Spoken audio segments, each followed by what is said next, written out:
여러분, 검찰청 조사실에서 검사하고 마주 앉았던 경험이 있으십니까?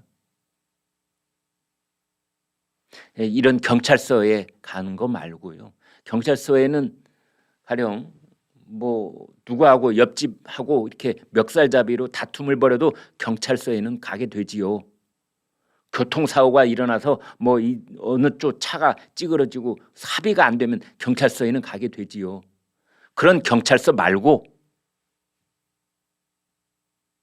검찰청의 조사실에서 검사하고 딱 마주 앉은 그런 경험이 있으십니까? 누가 검찰청에서 검사하고 마주 앉느냐? 지능적인 사기꾼들, 경제사범들, 살인, 강간 같은 강력범들,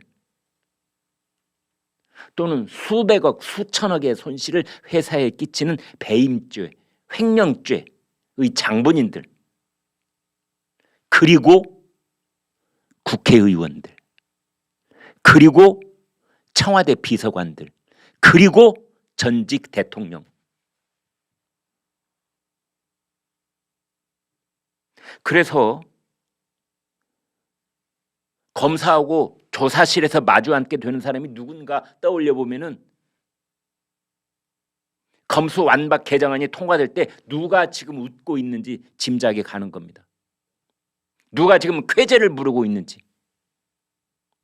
바로 그 사람들입니다. 지금 말씀드린 지능적인 사기범, 수천억 횡령 배임 했던 사람들, 장본인들, 살인범, 강간범, 그런 강력 범죄를 반복해서 저지르고 있는 놈들,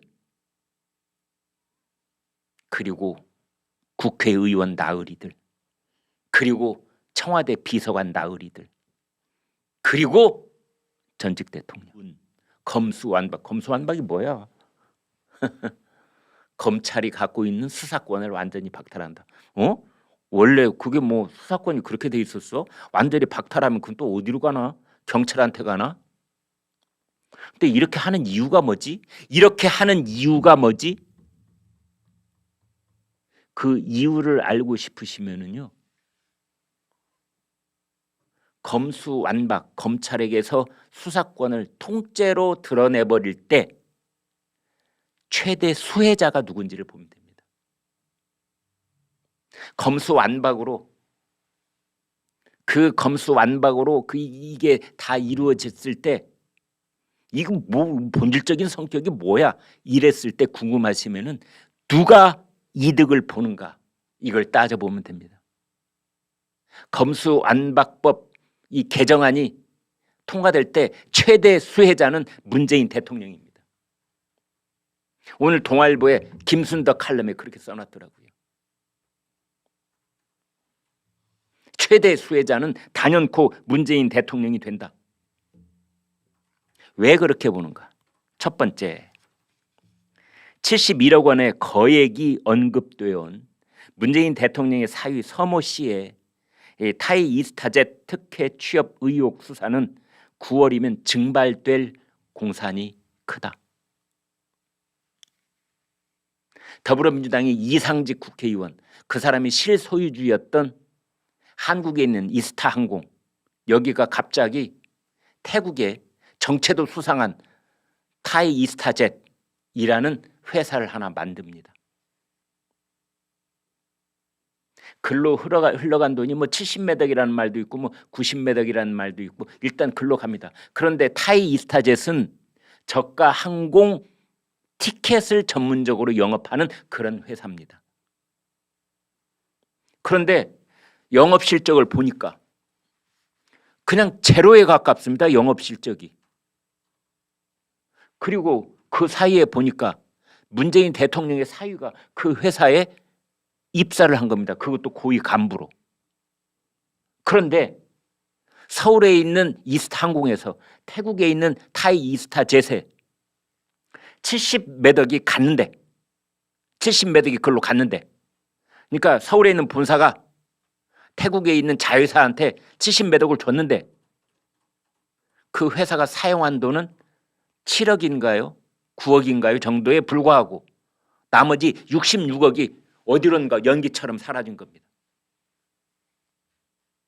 이 돈은 어디로 갔을까요? 어디로 갔을까요? 이게 의혹 제기의 핵심입니다. 결정적인 물증이 없기 때문에 이게 누구의 호주머니로 딱 들어갔다 이렇게는 저희도 말씀드리지 않겠습니다. 누가 그걸 밝혀내는 거죠? 그렇습니다. 검찰이 밝혀내는 겁니다. 제대로 된 검찰이었다면 그 검찰이 관련자들 다 소환해서 타이 이스타젯 대표가 한국인입니다. 박모 씨 있습니다. 이미 전주지방검찰청이 그 사람 불러서 이미 조사한 적이 있대요. 계속해서 관련자들 타이 이스타젯 관련자들 불러서 당신네들은 이상직 한국에 있는 이스타 항공으로부터 어떤 지원을 받았는지, 돈의 액수가 얼마인지, 그 돈을 어디 썼는지, 그 다음에 대통령이 당선된 다음에 문재인 대통령이 당선된 다음에 느닷없이 해외에 나가 있던 대통령의 딸 자식도 다시 귀국을 해야 될 판에 한국에 멀쩡히 있던 딸 자식이 사위하고 함께 태국으로 이주를 해버렸는데 정말 납득할 수 없는 미스터리 있지 않습니까? 그런데 검수 완박 이게 완료가 되면 이 이스타 항공과 관련돼 있는 대통령 사위 서모 씨가 관련돼 있는 이 의혹은 증발해 버린다.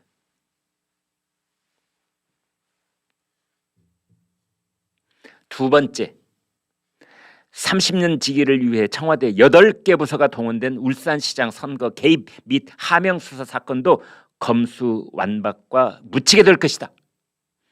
더더군다나 핵심 피고인 중 한 명인 송철호 울산시장은 지지부진한 재판 덕에 4년 임기를 꽉 채우고도 6월 1일 지방선거에서 민주당 후보로 다시 공천을 받았다. 이 사건. 울산시장 선거 공작 사건. 청와대의 8개 부처. 청와대 사람을 중심으로 해서 15명 기소. 아니 그냥 이 복잡하게 생각하실 필요 없을 것 같아요. 청와대 8개 부처, 청와대 사람을 중심으로 해서 15명. 최고 책임자가 누구? 대통령이지요.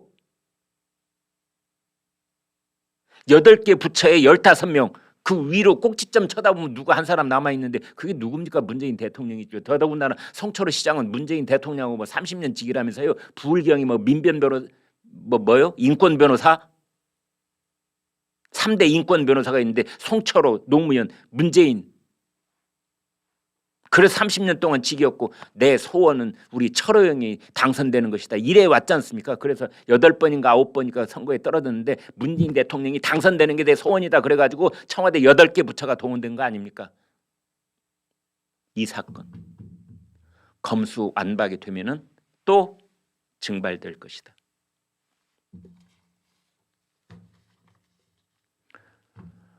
월성 1호기 조기 폐쇄 사건 검수 완박이 되면 규명이 불가능해진다. 이 사건은 어떻게 시작됐느냐? 그렇습니다. 문재인 대통령이 댓글을 하나 올렸다면서요. 월성 원전은 언제 연구 중단됩니까? 비서관들끼리 보는 단톡방에 대통령이 쓱 들어와서 언제 중단됩니까? 하는 건 빨리 중단하지 않고 뭐 하고 있는 거야? 라고 호통치는 거하고 똑같지요. 이 사건도 이제 재판이 진행이 돼야 되고 그 검찰이 피고들을 다그쳐야 되는 사건인데 피고인을 이건 역시 증발될 가능성이 높은 겁니다.